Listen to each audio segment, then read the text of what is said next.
บ่ได้รักษาสิ่งที่ไว้รักษาการ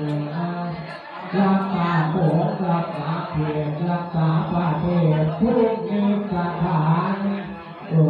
มือนี้ได้มาดูขวัญหลานผู้แก้วกล้าผู้ใหญ่ไปเป็นเก่าเป็นไม้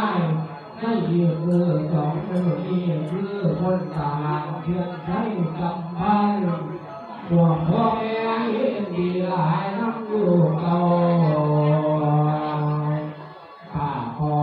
สาธุการไอ้เป็นคนทหารจงหัวกันขอให้หลานเจ้าได้จงเลิศเพื่อการฝึกฝนนักวิชาจะถึงทางพ้นแข็งแล้วฝึกให้แข็งก็ให้ยากฝึกให้ทุกตัวจางเป็นธรรมเนียม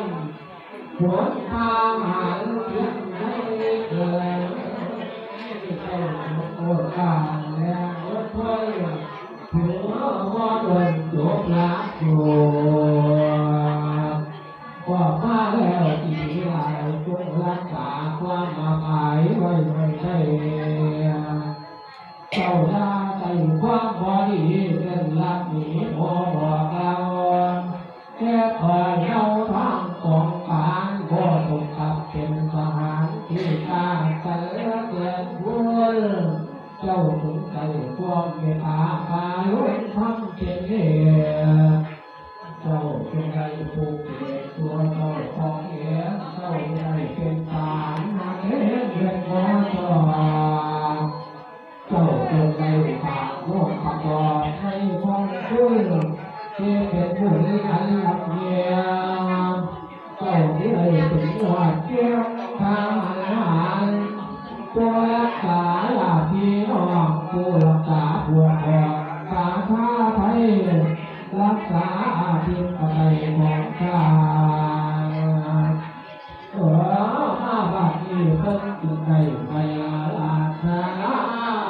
เอาอาหารเจ้าผู้ละลามหาอังคาเกิน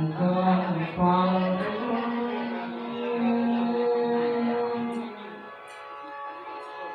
ว่า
ว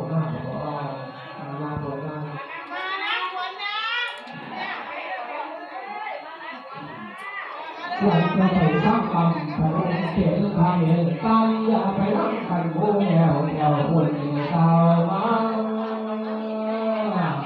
ควรจะไปทำกรรมเยื่อกันตัดท่านาควรจะจากที่นอกโอ้โหเก่ามาหวานก็ไปลูกเลยเสียงมาลากนะวันทุกหวานไปจนนะเพราะบ้านใจเลยโอ้โหหวานจะไปทำกรรมเด็กเพื่อให้พยายามเหนือพวกข้าอาจารย์เป็นไม่มาตัว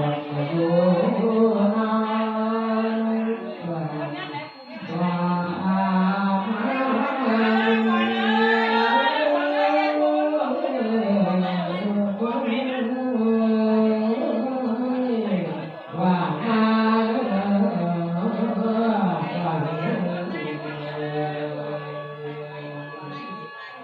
โอ้ยก็ยังควรพูดตามเพียงใครจะมีไปตามคำโอ้ยล้ำจีน่าเกลียดจะให้ทุกประเทศพุ่งทางไปไฟประเทศให้เจ้าไปทางไปให้เราให้โยกันไปทุกกันให้ทางไปดาวมาลูกอาบาดงานได้ทางมาเลยหวังเรื่องใหญ่กันสอนมาเองกันเลยกันเพียงทางทางกันเรื่องมาว่ามา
สา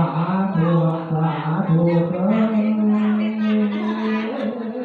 ข้าโดยพระไตรทานให้ผู้ข้าไปผู้รักษาอาการทุกอย่างโดยไป